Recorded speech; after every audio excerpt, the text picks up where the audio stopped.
കനുപ്രിയ പൂർവരാഗ് ചോഥാ ഗീത് അതാണ് നെക്സ്റ്റ് വരുന്നത്. അപ്പോൾ ഇതിലും നമ്മൾ കാണുന്നത് രാധയാണ്. രാധ എത്രത്തോളം കൃഷ്ണനോടുള്ള തൻ്റെ പ്രണയത്തിൽ തന്മയത്വം കാണിക്കുന്നു എന്നതാണ് നമ്മളവിടെ കാണുന്നത്. അപ്പോൾ സമ്പൂർണമായും കൃഷ്ണന് മുന്നിൽ തന്നെ അർപ്പിക്കുന്ന രാധ, അതാണ് നമ്മൾ ഇതിലൊരു കോണ്ടെക്സ്റ്റ് എന്ന് പറയുന്നത്. चौथा गीत. यह जो दोपहर के सन्नाटे में यमुना के इस निर्जन घाट पर अपने सारे वस्त्र किनारे रख मैं खंडों जल में निहारती हूँ. क्या तुम समझते हो कि मैं इस भांति अपने को देखती हूँ? नहीं मेरे सावरे, यमुना के नीले जल में मेरा यह वेतस लता सा कांपता तन बिंब और उसके चारों ओर सावली गहराई का अथाह प्रसार जानते हो कैसा लगता है?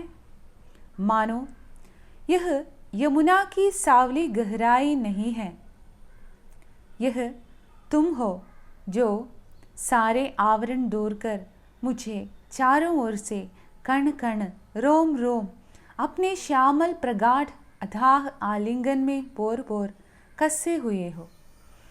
यह क्या तुम समझते हो? खंडों जल में मैं अपने को निहारती हूँ. नहीं मेरे सावरे. അപ്പോൾ ഇവിടെ അപ്നെ സാവരേക്കോ സംബോധിത് കർത്തേ ഹുയേ, സാവര എന്ന് പറയുന്നത് കൃഷ്ണനെയാണ്. അപ്പോൾ കൃഷ്ണൻ്റെ നിറമാണ് സാവല എന്ന് പറയുന്നത്. വാസ്തവത്തിൽ കറുപ്പിനെയാണ് നമ്മൾ സാവര എന്ന് പറയുന്നത്. സാവര എന്നൊക്കെ പറയുന്നത് കറുത്ത നിറത്തെയാണ്. അപ്പോൾ കൃഷ്ണൻ്റെ ആ ഒരു കരിനീല നിറമുണ്ടല്ലോ, അപ്പോൾ അതിനെ സംബോധന ചെയ്താണ് അവൾ സംസാരിക്കുന്നത്. മേരെ സാവരേ, എൻ്റെ കണ്ണ എന്നുള്ള അർത്ഥമാണത്. അപ്പോൾ കൃഷ്ണനെ സംബോധിത് കർത്തേ ഹുയേ വോ കഹത്തി ഹേ, കൃഷ്ണക്കോ സംബോധിത് കർത്തി ഹുയി രാധ കഹത്തി ഹേ, അതാണ് ഇവിടെ. അപ്പോൾ സന്ദർഭം നോക്കാം. യമുനാ തീരത്തുള്ള രാധ, അതാണ് നമ്മൾ കാണുന്നത്. യഹ് ജോ ദോപഹർ കെ സന്നാട്ടേമേ, ദോപഹർ എന്ന് പറയുന്നത് ഉച്ച സമയത്തെ ആ ഒരു സന്നാട്ട എന്ന് പറഞ്ഞാൽ ഒരു നിശബ്ദമായ ആ ഒരു അറ്റ്മോസ്ഫിയറാണ് ആ സന്നാട്ട എന്ന് പറയുന്നത്. അപ്പോൾ ആരുമില്ലാത്ത വിജനമായ ആ ഒരു സമയം, ആ ഉച്ച സമയത്ത് യമുനാക്കെ നിർജൻ ഘാട്ട് പർ മേ ബൈട്ടി ഹും, ഞാൻ എവിടെയാണുള്ളത്? യമുനയുടെ നിർജൻ ഘാട്ട് പർ, നിർജൻ എന്ന് പറയുന്നത് വിജനമായ ഘാട്ട് തീരം. അപ്പോൾ യമുനാ തീരത്ത് അത്രയും സൈലൻസ് ഉള്ള അല്ലെങ്കിൽ അത്രയും വിജനമായ ആ സ്ഥലത്ത് മേ അക്കേലി ബൈട്ടി ഹും, ഞാൻ ഒറ്റയ്ക്കിരിക്കുകയാണ്. അപ്പനെ സാരേ വസ്ത്ര, അപ്പോൾ മേരെ ഹാത്ത് മേ, ഇപ്പോൾ കുളിക്കാനായി വന്നിട്ടുള്ളതാണ്. മേരെ അപ്നെ സാരേ വസ്ത്ര, എൻ്റെ എല്ലാ വസ്ത്രങ്ങളും കിനാരെ രഖുകർ, തീരത്ത് വെച്ചിട്ട് മേ ഖണ്ഡോ ജലുമേ നിഹാർത്തി ഹും, മണിക്കൂറുകളോളം ഞാൻ എന്ത് ചെയ്യാറുണ്ട്? ജലുമേ നിഹാർത്തി ഹും, വെള്ളത്തിലേക്ക് നോക്കിയിരിക്കാറുണ്ട്. അതാണ് നിഹാർന എന്ന് പറയുന്നത്. അപ്പോൾ രാധ എന്താണ് അവിടെ ചെയ്യുന്നത്? എന്താണ്? ഓ നഹാനെ കെ ലിയെ ആയി ഹെ യമുന കെ തട് पर और अपने सारे वस्त्रों को यमुना के तट पर ही रखकर वो घंटों तक जल में देखती रहती है.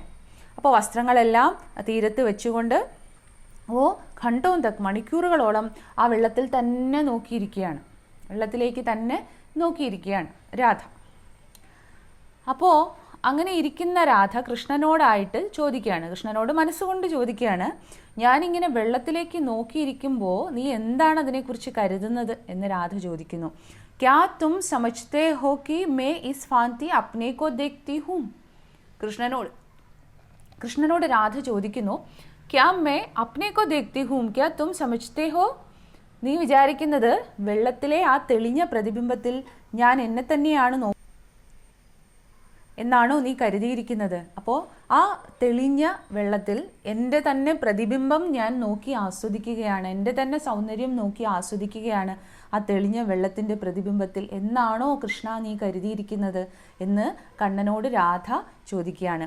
ക്യാ തും സമജ്തേ ഹോ മേ ഇസ് ഭാന്തി, ഇസ് ഭാന്തി എന്ന് പറഞ്ഞാൽ ഇസ് തരഹ് എന്നാണ്, ഇതുപോലെ അപ്നേക്കോ ദേഖ്തി ഹൂം, ഞാൻ എന്നെ തന്നെ നോക്കിയിരിക്കുന്നു എന്നാണോ നീ കരുതുന്നത്? ക്യാ തും സമജ്തേ ഹോ, നീ അങ്ങനെയാണോ കരുതുന്നത് അപ്പോൾ യമുനാ തീരത്ത് തൻ്റെ എല്ലാ വസ്ത്രങ്ങളും തീരത്ത് വെച്ച ശേഷം ജലത്തിലേക്ക് മണിക്കൂറുകളോളം നോക്കിയിരിക്കുന്ന രാധ, എന്നിട്ട് രാധ കൃഷ്ണനോടായി മനസ്സുകൊണ്ട് ചോദിക്കുന്നു, ഞാനിങ്ങനെ ജലത്തിൽ നോക്കിയിരിക്കുമ്പോൾ നീ കരുതുന്നത് ഞാൻ എൻ്റെ സൗന്ദര്യം ആസ്വദിക്കുന്നു എന്നാണോ? നഹീം മേരെ സാവരേ, എന്നാൽ അത് അങ്ങനെയല്ല എൻ്റെ കണ്ണ. നഹീം മേരെ സാവരേ, അങ്ങനെയല്ല കണ്ണ. യമുനാക്കെ നീലേ ജലമേം मेरा यह वेतस लता सा कांबता तन बिंब और उसके चारों ओर सावली गहराई का अथाह प्रसार जानते हो कैसा लगता है. പിന്നെ എന്താണ് രാധ അവിടെ നോക്കിക്കൊണ്ടിരിക്കുന്നത് എന്ന് രാധകൃഷ്ണനോട് പറയാണ്. അപ്പോൾ എൻ്റെ സൗന്ദര്യമല്ല ഞാൻ അവിടെ കണ്ട് ആസ്വദിക്കുന്നത്, ആ വെള്ളത്തിൻ്റെ പ്രതിബിംബത്തിൽ പിന്നെ ഞാൻ എന്താണ് കാണുന്നത്? യമുനാക്കെ നീലേ ജലുമേ, യമുനയുടെ നീല നിറത്തിലുള്ള ആ ജലത്തിൽ, യമുനാക്കെ നീലേ ജലമേ മേരാ യഹ് വേതസ് ലതാസ കാംബതാ തൻ ബിംബ്. അപ്പോൾ എൻ്റെ ശരീരം അവൾ ഉപമിക്കുന്നത് ഒരു ചെടിയോട്, പൂച്ചെടിയോടാണ്, അല്ലെങ്കിൽ അതൊരു ചെറിയ മരം. വേതസ്ലത എന്ന് പറയുന്നത് നമ്മൾ ആറ്റുവഞ്ചി ഉണ്ടല്ലോ, നദീതീരത്തൊക്കെ കാണപ്പെടുന്ന, കായൽ തീരത്തോ നദീതീരത്തോ ഒക്കെ കാണപ്പെടുന്ന ആറ്റുവഞ്ചി എന്ന് പറയുന്ന ഒരു കൊച്ചു പൂമരമുണ്ട്. കുഞ്ഞു കുഞ്ഞു പൂക്കൾ പിടിക്കുന്നതാണത്. അത് ശരിക്കും പറഞ്ഞാൽ ഒരു ആയുർവേദിക് മെഡിസിനൽ വാല്യൂസ് ഉള്ള അതാണ് വാസ്തവത്തിൽ ഈ ആറ്റുവഞ്ചി എന്ന് പറയുന്നത്. മരുന്നിന് വേണ്ടിയൊക്കെ എടുക്കുന്നതാണത്. വളരെ റെയറായിട്ട് മാത്രം കാണപ്പെടുന്ന ഒന്നാണ്. അതാണ് ഈ വേതസ്ലത എന്ന് പറയുന്നത്. അത് വഞ്ചിമരം അതാണ്. അപ്പോൾ അതിൻ്റെ ഇലകൾ ചെറിയ കാറ്റത്ത് പോലും ഇങ്ങനെ വിറച്ചുകൊണ്ടേയിരിക്കും, ചെറിയ കാറ്റിൽ പോലും. അപ്പോൾ അതുപോലെ വേതസ്ലതാസ കാമ്പുന വിറയ്ക്കുക. അപ്പോൾ അതിൻ്റെ ഇലകൾ പോലെ, ആ വഞ്ചി മരത്തിൻ്റെ ഇലകൾ കാറ്റത്ത് വിറയ്ക്കുന്നത് പോലെ ഓളത്തിൽ നോക്കുമ്പോൾ എൻ്റെ ശരീരം ഓളത്തിനൊപ്പം, അപ്പോൾ ജലത്തിൻ്റെ ഓളത്തിനൊപ്പം എൻ്റെ ശരീരവും ഇങ്ങനെ വിറയ്ക്കുന്നതായിട്ട് എൻ്റെ പ്രതിബിംബം കാണുമല്ലോ എന്നുള്ളതാണ്. അപ്പോൾ വേതസ്ലതാസ കാംബത തനുബിംബ്, കാ ബിംബ് എന്ന് പറഞ്ഞാൽ ശരീരത്തിൻ്റെ പ്രതിബിംബം. അപ്പോൾ എൻ്റെ പ്രതിബിംബം ഞാൻ ജലത്തിൽ കാണുന്നു. എങ്ങനെയാണ് കാണുന്നത്? ഓ വേതസ്ലതാക്കെ സമാൻ കാമ്പത്തി ഹെ, എൻ്റെ ശരീരം ആ വേതസ്ലതയെ പോലെ അല്ലെങ്കിൽ വഞ്ചി മരത്തെ പോലെ അതിൻ്റെ ഇലകളെ പോലെ എന്ത് ചെയ്യുന്നു? വിറയ്ക്കുകയാണ് ചെയ്യുന്നത്. ആ ഓളത്തിനൊപ്പം, വെള്ളത്തിൻ്റെ ഓളത്തിനൊപ്പം അതിങ്ങനെ വിറച്ച് കാണുന്നു. ആർ ഉസ്കെ ചാരോ മോർ, അപ്പോൾ എൻ്റെ ശരീരം ഞാൻ കാണുകയാണ്. ആർ ഉസ്കെ ചാരോ മോർ, ആ ശരീരത്തിൻ്റെ നാലു പാടും. സാവ്ലി ഗഹ്രായി കാ അഥാഹ് പ്രസാർ ഹെ, അപ്പോൾ എൻ്റെ ശരീരത്തിൻ്റെ ആ പ്രതിബിംബം ഞാൻ ജലത്തിൽ കാണുന്നു. ഓളത്തിനൊപ്പം ഇങ്ങനെ വിറയ്ക്കുന്ന ആ പ്രതിബിംബം ഞാൻ കാണുന്നു. ആർ ഉസ്കെ ചാരോ ഓർ, അതിൻ്റെ നാലുപാടും ഞാൻ കാണുന്നത് എന്താണ്? സാവ്ലി കറുത്ത, ഗഹ്രായി ആഴങ്ങൾ, ഗഹ്ര എന്ന് പറഞ്ഞാൽ വളരെ ഡെപ്തുള്ള, ആഴമുള്ളത്. और उसका अधाह प्रसार है, അതിൻ്റെ വളരെ വ്യാപ്തിയുള്ള ഒരു പ്രസരണമാണ് ഞാൻ കാണുന്നത്. ആർ ജാൻതേ ഹോ കേസാ ലഗതാ ഹെ, അത് കാണുമ്പോൾ എനിക്ക് എന്താണ് തോന്നുന്നതെന്ന് നിനക്ക് അറിയാമോ കണ്ണ? അതായത് ഇവളുടെ ശരീരത്തിൻ്റെ പ്രതിബിംബം ജലത്തിൽ കാണുകയും അതിൻ്റെ ചുറ്റിനും ജലം, യമുനയുടെ ജലം കാണുകയും ചെയ്യുമ്പോൾ അപ്പോൾ നമുക്കത് ഇമാജിൻ ചെയ്യാം. രാധയ്ക്ക് അപ്പോൾ അവിടെ എന്ത് തന്നെയായിരിക്കും കാണാൻ സാധിക്കുന്നത്? അപ്പോൾ കൃഷ്ണൻ്റെ ആ നിറം എന്ന് പറയുന്നത് കരിനീലയാണ്.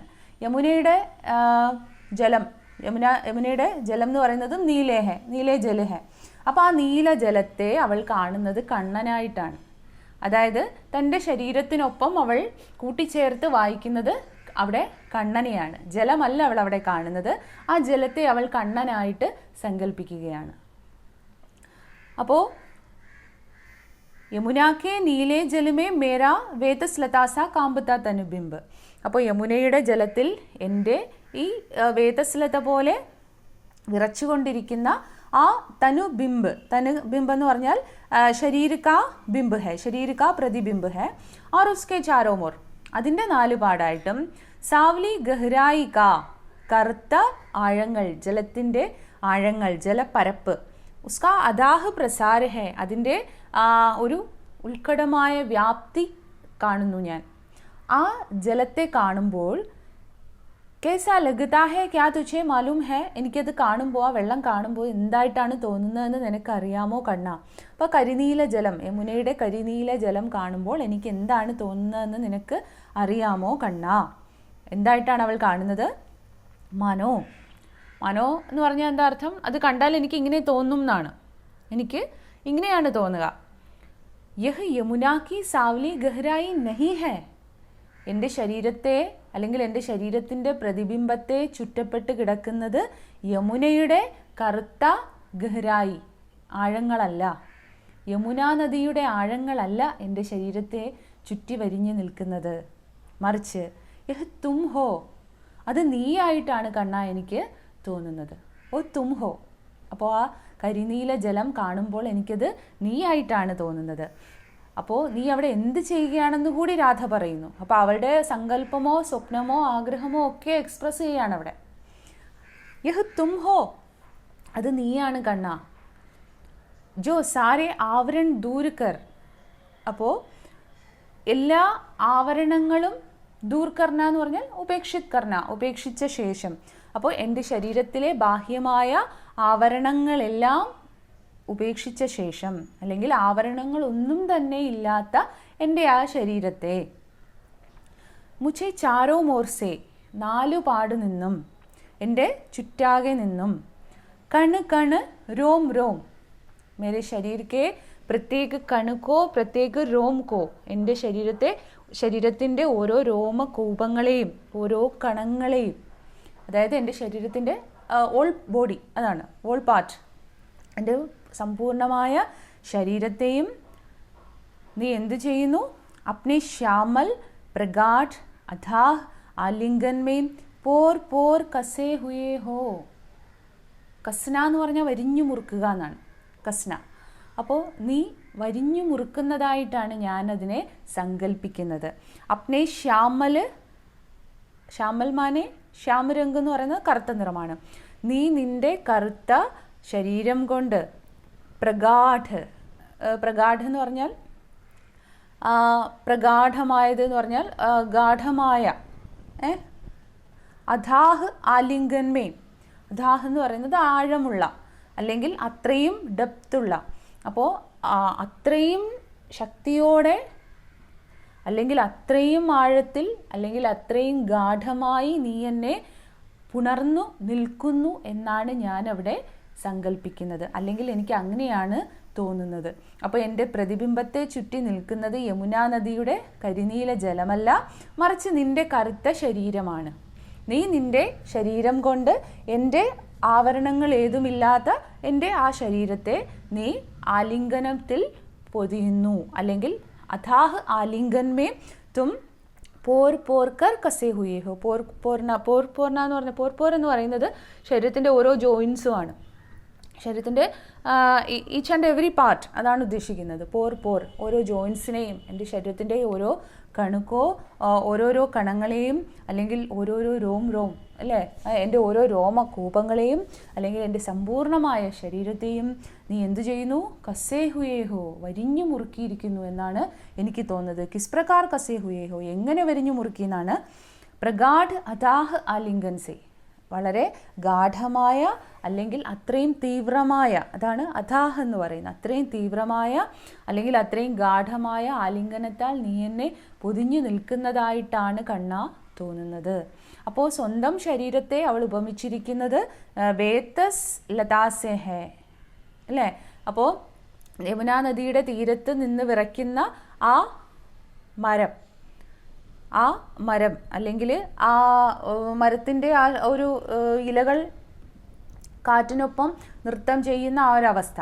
അപ്പോൾ സ്വന്തം പ്രതിബിംബം ജലത്തിൽ കാണുമ്പോൾ ഓളങ്ങൾക്കൊപ്പം അതിങ്ങനെ ഒന്ന് ഷേക്കിംഗ് ഉണ്ടാവുമല്ലോ പ്രതിബിംബം. അപ്പോൾ അങ്ങനെ ഷേക്ക് ചെയ്യുന്ന സ്വന്തം പ്രതിബിംബം, അത് ആവരൺ ഭിൻ ഉസ്മെ നഹി ഹെ. അപ്പോൾ ഒരു തരത്തിലുള്ള ബാഹ്യമായ ആവരണങ്ങൾ, വസ്ത്രങ്ങളെയാണ് ഉദ്ദേശിക്കുന്നത്. അപ്പോൾ അങ്ങനെയുള്ള വസ്ത്രങ്ങൾ അല്ലെങ്കിൽ ആവരണങ്ങളൊന്നുമില്ലാത്ത എൻ്റെ ശരീരത്തിൻ്റെ പ്രതിബിംബം, അതിന് ചുറ്റുമുള്ള ജലം എന്ന് പറയുന്നത് യമുനാക്കെ നീലെ ജല ഹെ, യമുനയുടെ നീല നിറത്തിലുള്ള ജലം.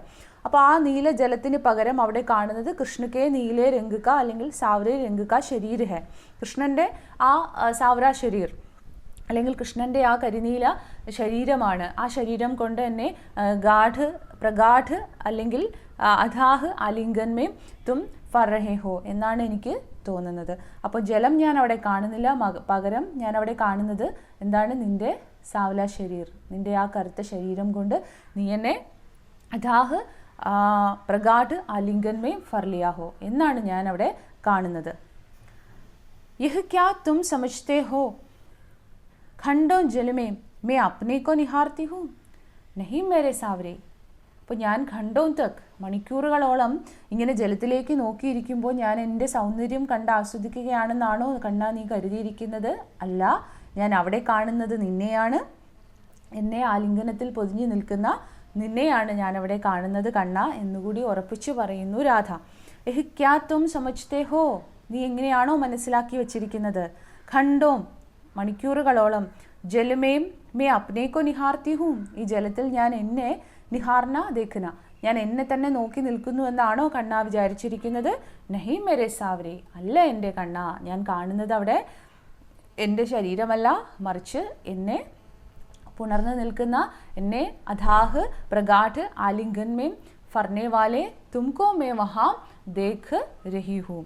അപ്പോൾ എൻ്റെ ആ പ്രതിബിംബത്തെ പുണർന്നു നിൽക്കുന്ന കരിനീല വർണ്ണൻ, ശ്യാമവർണ്ണനായ കണ്ണനെയാണ് ഞാനവിടെ കാണുന്നത്. അപ്പോൾ അവിടെ ഈ വരികളിലെന്ന് പറയുന്നത് രാധയ്ക്ക് കൃഷ്ണനോടുള്ള പ്രണയം, അതിൻ്റെ അതിതീവ്രമായ അവസ്ഥയാണ് നമ്മൾ കാണുന്നത്. അതായത് രാധ പ്രകൃതിക്ക് കണ്ണ് കണ്ണുമേം ശ്രീകൃഷ്ണയ്ക്ക് ഝവി ദേഖ് രഹി ഹെ, പ്രകൃതിയുടെ ഓരോ അംശത്തിലും കൃഷ്ണനെ തിരയുകയാണ്. അവിടെ എന്ത് കണ്ടാലും അതിലൊക്കെ കൃഷ്ണനെ തിരയുകയാണ്. യമുനാ നദിയുടെ കറുത്ത ജലം കാണുമ്പോൾ പോലും അവൾക്ക് കണ്ണനെയാണ് ഓർമ്മ വരുന്നത്. അതാണ് അവിടെ ആ വരികളിൽ പറയുന്നത്. കന്യൂസെ വോ കഹത്തി ഹെ कि मैं जब दोपहर के सन्नाटे में यमुना के जल में निर्वस्त्र प्रवेश करती हूँ तो घंटों जल में मैं अपने शरीर को नहीं देख रही हूँ, बल्कि मुझे अपने चारों ओर का नीला जल जो है उसे देखकर ऐसा लगता है मानो यह यमुना नदी की सावली गहराई नहीं है. यह यमुना नदी की सावली गहराई नहीं है, യമുനയുടെ കറുത്ത ജലം അല്ല അത്. मगर ये सारे आवरण दूर कर, मेरे शरीर के सारे आवरण दूर कर, मुझे तुम चारों ओर से मेरे शरीर के कण कण को, मेरे शरीर के रोम रोम को अपने श्याम शरीर से यानी अपने नीले शरीर से प्रगाढ़ अथाह आलिंगन में कसे हुए हो. പ്രഗാഠമായ ആലിംഗനത്താൽ നീ എൻ്റെ ശരീരത്തിൻ്റെ ഓരോ ഭാഗങ്ങളെയും, അതാണ് അവിടെ പറഞ്ഞിരിക്കുന്നത്, അതാണ് രോം രോം കോ കണ് കണുക്കോ കസേ ഹുയേ ഹോ, ചേർത്ത് പിടിച്ചിരിക്കുകയാണ്. അത് അഗാധമായ പ്രഗാഠമായ ആലിംഗനത്തിൽ നീ എന്നെ ചേർത്ത് പിടിച്ചിരിക്കുന്നു എന്നാണ് കണ്ണ ഞാൻ അവിടെ കാണുന്നത്. അപ്പോൾ അവിടെ രണ്ട് ഉപമകൾ വന്നിരിക്കുന്നത്, യമുനാ നദിയുടെ നീല ജലം എന്ന് പറയുന്നത് കൃഷ്ണൻ്റെ കരിനീല നിറത്തിലുള്ള ശരീരമായിട്ടും കൃഷ്ണൻ്റെ നിറത്തെയാണ് അവിടെ ഉപമിച്ചിരിക്കുന്നത്. പിന്നെ ജലത്തിൽ കാണുന്ന ഓളത്തിനൊപ്പം ഷേക്കിംഗ് ആയിട്ടുള്ള ആ സ്വന്തം പ്രതിബിംബത്തെ അവൾ കാണുന്നത് തീരത്ത് നിൽക്കുന്ന ആ വേതസ്ലത, അല്ലെങ്കിൽ അതൊരു ചെറിയ പൂമരമാണ്, പൂക്കൾ കുഞ്ഞു കുഞ്ഞു പൂക്കൾ പിടിക്കുന്ന മരമാണിത്. ഔഷധ മൂല്യങ്ങളുള്ള ഒരു മരമാണ് വഞ്ചിമരം, ആറ്റുവഞ്ചി. അപ്പോൾ അതിനോടാണ് അവൾ സ്വന്തം ശരീരത്തെ ഉപമിച്ചിരിക്കുന്നത്. അപ്പോൾ അപ്നെ ശരീർ की तुलना वेतसलता से वो करती है और यमुना के नीले जल की तुलना वो करती है कृष्ण के सावले यानी नीले शरीर से. അപ്പോൾ അതാണ് ചൗഥാ ഗീത്.